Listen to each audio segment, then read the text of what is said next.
Yeah, in terms of this idea of trying to create a community of practice around systematic conservation planning and approaches for identifying priority areas for action for nature recovery has been, something that I've wanted to do for a very long time, partly inspired by the example from South Africa. So, in terms of the event this afternoon, I'm going to tell you a bit about systematic conservation planning and give some background. And then, absolutely delighted that Tammy Smith from Zambia in South Africa will be talking about their experiences because they're real world leaders in this approach. And then we're going to have 3 fantastic talks about how this is applied in England, then with a panel discussion, and then we're going to, as the final main thing of today, talk about what we're calling SNaP, Spatial Nature Planning, a community of practice. So this idea of a group of people who share experience and expertise together towards a common goal in a particular issue, which in this case will be spatial planning. We will then be going into Canterbury for the social evening. So we'll be heading to the Unicorn Pub. And at 8 o'clock, Tom Reed here has very kindly agreed to take whoever would like to go from the pub to go and see beavers that we have in the centre of Canterbury. If the animals are ready to perform. Yes. There's no guarantee, but yes. So we will top and tail the day with meeting rewilded species, because yes, those of us who went on the guided walk this morning had an amazing time looking at the bison there and hearing about all their great work. So it's me on first, and as I said, I'm going to give you an introduction to systematic conservation planning and the idea behind the event today and our broader Sharing Space for Nature project. So to start off with the things that we all know, which is that the world is in a terrible state when it comes to nature. So globally, we've got massive declines of biodiversity. And in England and the UK, we've had a sort of a bad start and things have got worse. So, we are one of the most nature biodiversity depleted countries in the world, and we've had a whole set of declines since the 1970s when these records began. And part of that reason is because of our network of conservation areas, our network of sites that are put aside for nature and for biodiversity. Like almost every other country, our protected areas tend to be on the land that nobody wants, the land of low agricultural value, the land of low use value. So many of our protected areas are in high elevations on poor quality agricultural land. And so, is that going to work? Yes, you can see that about half of our uplands are in designated sites compared to less than 5% of our lowlands.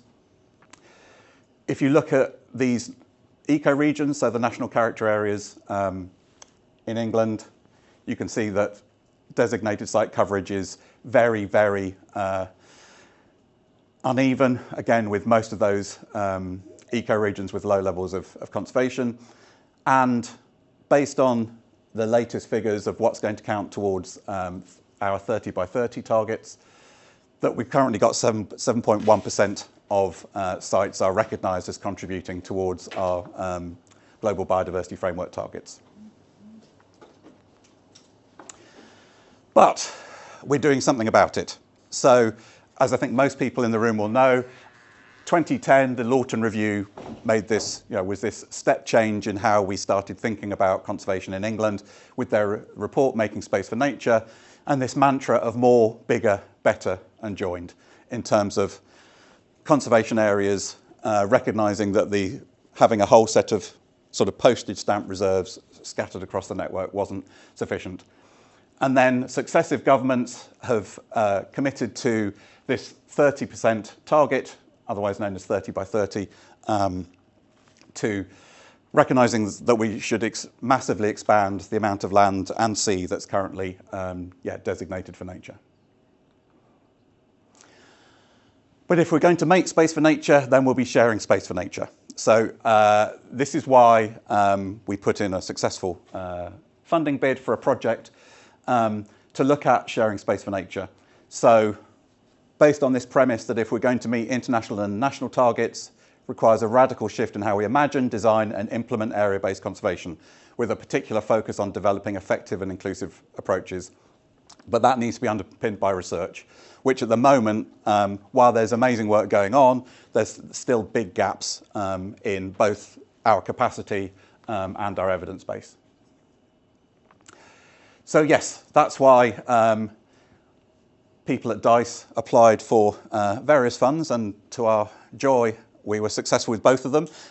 So this, starting last August, was the beginning of our 5-year Expanding Excellence in England Fund grant, £8.3 million from Research England, and also £2.2 million from the Leverhulme Trust for PhD scholarships. So that's the reason why we're all here today, that we've got funding to do some really cool things related to sharing space for nature. And one of the main focuses of the Research England project is spatial planning for nature. And there's this approach called systematic conservation planning, which is used widely globally, but so far its uptake in England has been limited. And so we have sort of two goals with the things in brackets, how we first thought about it. So we want to, as part of this, demonstrate the relevance of SCP to decision makers so that the bosses want to use it. And we want to ensure the robust practical application of SCP so the teams know how to apply it. So the main focus of this work is to try and mainstream, embed all those jargon words, the sort of cutting edge approaches that have been developed for identifying priority areas for nature recovery, and make them part of decision making in England. Yes, and so part of that is this idea of wanting to create and foster a community of practice. So for people based in England and involved with spatial conservation planning in the UK and internationally. So as I'll come on to later, in this room and also across England, there's a set of people with different expertise. We have some of the best researchers working on systematic conservation planning in the world. But at the moment, it's all quite siloed. So we're hoping to create this community of practice, as I say, inspired a lot by what's happened in South Africa. And we plan to run a forum like this every year. So this and the following 4 years, funded by our E3 project, Expanding Excellence in England project, as a way of kickstarting this. So why do we need this? I think many of you will be familiar with the Global Biodiversity Framework targets that the UK has signed up to. Unusually in England,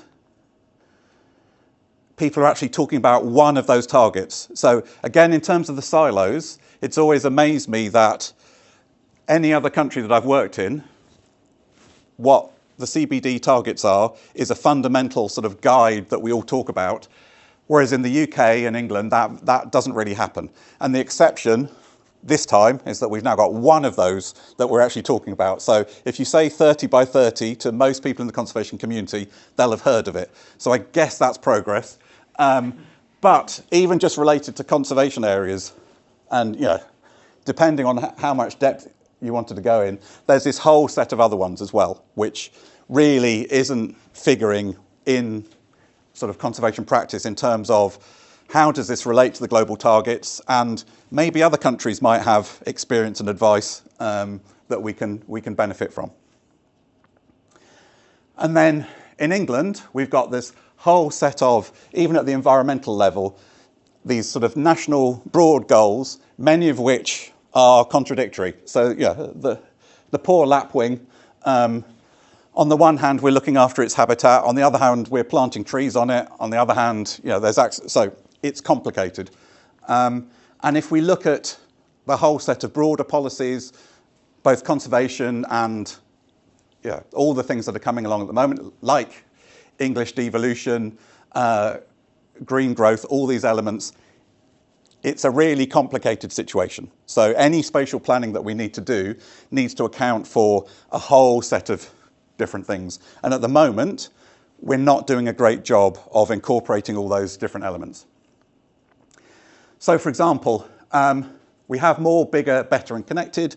Again, almost everyone in English conservation knows that term, although it's been corrupted and some people call, yeah, it's somehow become bigger, better, more connected. It isn't. It's more, bigger, better, connected. But more of what? Where should we be focusing our efforts? There's this recent focus on green growth and also devolution.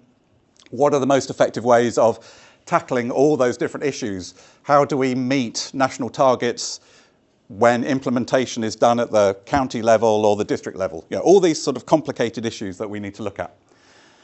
And then green investment. Again, I think everyone recognises that we really need to be doing these things at scale. But if you're looking at green finance and a whole set of relevant things like this, to actually come up to be able to quantify the sorts of things that we want to do, we're really struggling at the moment.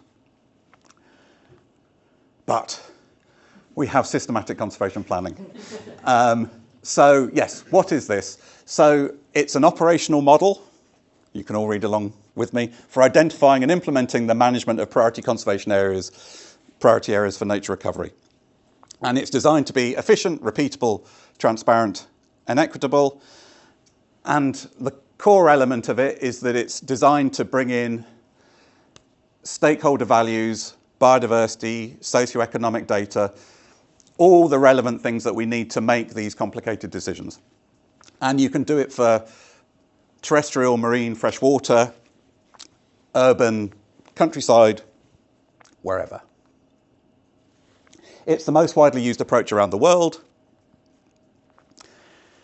And probably the thing that makes it most different to a lot of the approaches that we're currently using in England is that it involves defining the objectives from the beginning to come up with a shared vision and a shared set of goals for implementation.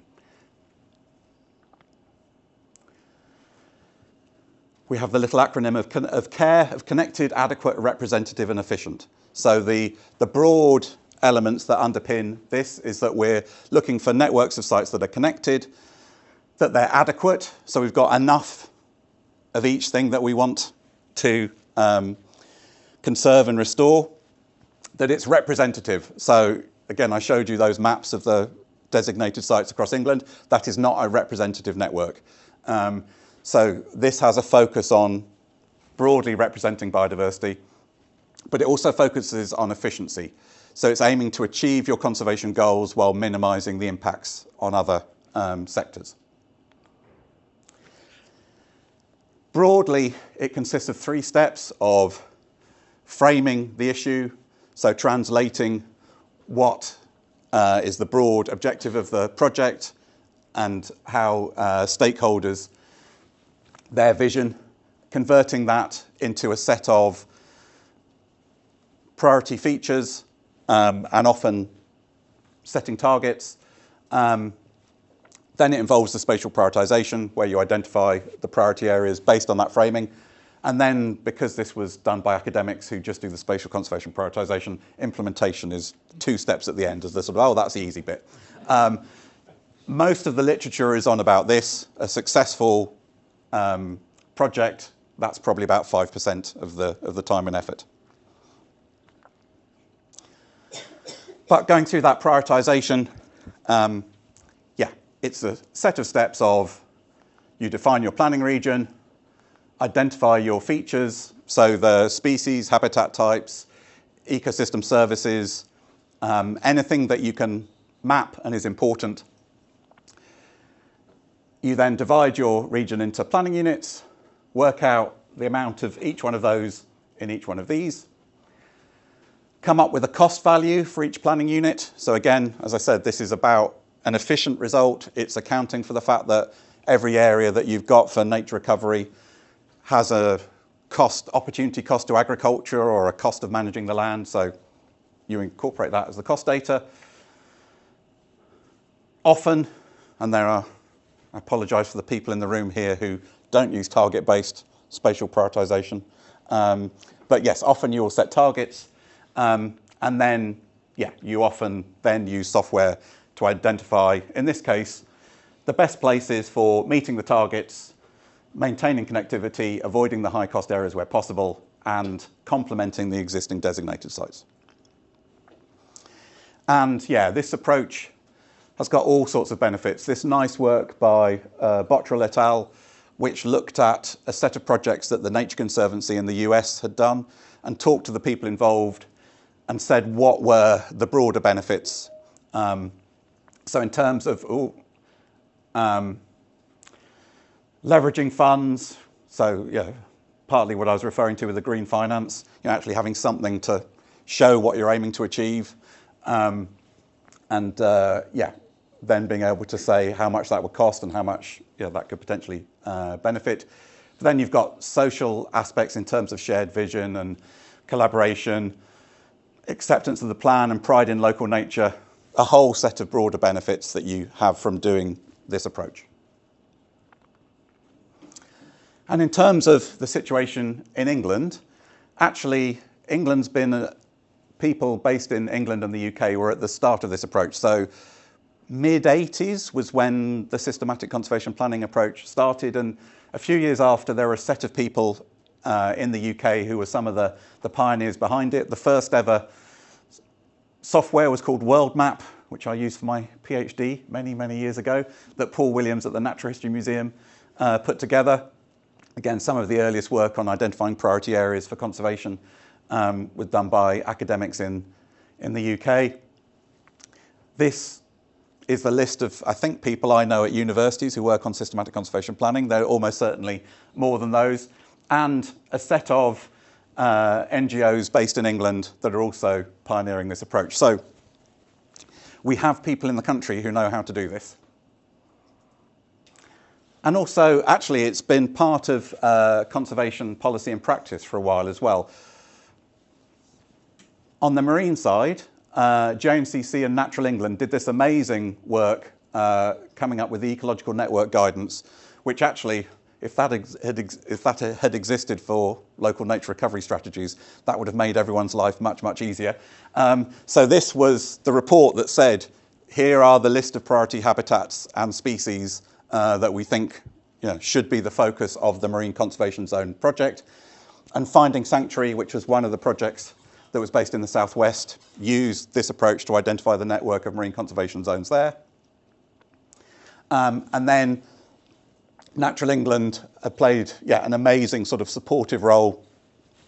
Again, actually, that's the University of Exeter that's missing from the, oh no, you can see it around the ring. Again, there may be other organisations that Natural England supported, but certainly Exeter, Dice and York have had lots of support. And then also, yes, through there was a pilot project for LNRSs looking at whether systematic conservation planning could be involved there that Biodiversify led on. So we have been doing this work. It's been sort of going on in the background. And if you look at local nature recovery strategies, which I'm sure most of you know are this incredibly important projects going on in each county at the moment, the approach is the sort of steps of the LNRS has been strongly influenced by systematic conservation planning. And as far as I know, 3 counties are using systematic conservation planning to develop the LNRSs. And yes, you'll be hearing about one of them from Chloe in a few minutes. So we have a real need for this work. In the country, we have a set of expertise and a track record of making it work, but we have a whole set of silos. So there is a Kentish silo to make it culturally appropriate. So that's an Oast House. But this is just me. There are many, many more of these. But we've got the issue of, at the moment, the systematic conservation planning community are siloed from most spatial planners in England. We've got more broadly that affects a whole set of issues, issues with data providers and data users, terrestrial and freshwater. Well, terrestrial ignores freshwater, terrestrial and marine don't talk to each other. Academics and practitioners aren't talking enough. Silos between the state sector and the private sector. Like I was saying earlier, so much of systematic conservation planning is influenced by achieving global biodiversity framework and other conventional and biological diversity targets and goals. There's a huge amount of expertise in other countries that we tend not to learn from. Most of the systematic conservation planning experts in the UK do their research internationally.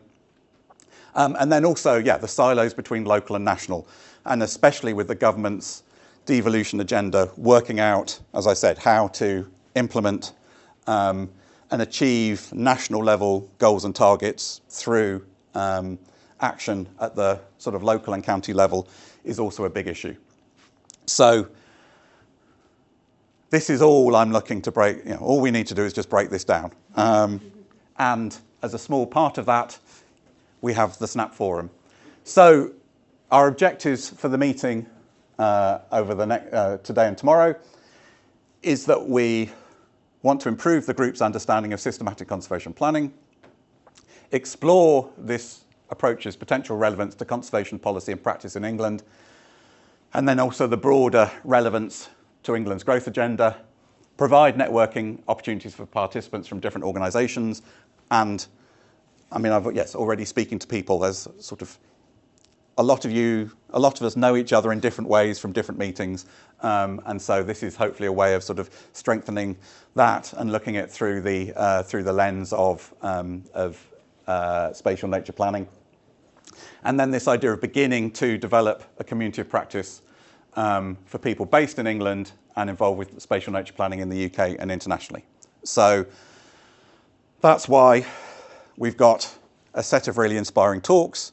And then, as I said, later today, we will talk specifically about how the community of practice could form. We've focused on keeping this meeting today relatively small so that we, as in small groups, could work out what the future direction's likely to be. As you'll hear from Tammy next, their forum has grown into something huge and amazing, we need to work out, we think, in these early stages, which direction to go in. So it's going to be great to talk to you about how to achieve that. And then tomorrow we'll have the set of workshops talking about, in particular, those elements of relevance to conservation policy and also England's growth agenda. So I will leave it there, other than saying at the end of the day, we will be having a group photo in the foyer, and then, yes, we're going to the Unicorn pub. I'll show this again properly at the end. So that we can all walk down together. But I think we'll leave it there. So thank you very much.